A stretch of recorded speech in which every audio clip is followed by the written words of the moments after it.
கூட்டணி பலம் எப்படி சார் இருக்கு? குறிப்பாக வெரி குட் கூட்டணி சார். வட மாவட்டம் பாமக மிக முக்கியமான ஃபேக்டர் உங்க கூட இருக்காங்க, பாஜக இருக்காங்க, ஒரு மிகப்பெரிய கூட்டணியை கட்டமைச்சு. இது வந்து ஆக்சஸ் சார், வந்து ஏற்புடைய கூட்டணி சார். இது தேனும் பாலும் கடந்த கூட்டணி. நாங்களோட தாக்கம் 5 வருஷமா அந்த தாக்கம் இருக்கு சார். ஓகே, 5 வருஷமா அந்த ஆட்சியோட அலங்கோல ஆட்சியோட நிலைமை இருக்கு. சட்டம் ஒழுங்கு சீர்கேடு, விலைவாசி ஏற்றம், மின்சார கட்டணம் ஏற்றம், வீட்டு வரி ஏற்றம், குப்பை வரி ஏற்றம், தண்ணி வரி ஏற்றம்.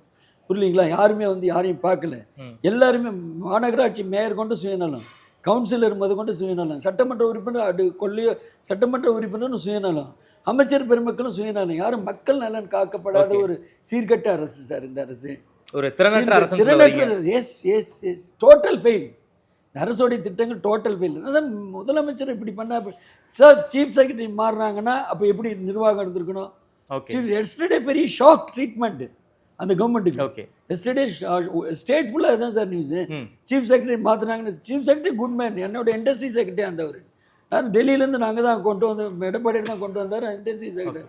ஏதோ சம் சூழ்நிலை தள்ளப்படுறாரு. ஓகே, புரியல? அவர் போனாருன்னு சொல்லல, அவர் தள்ளப்படுறாரு.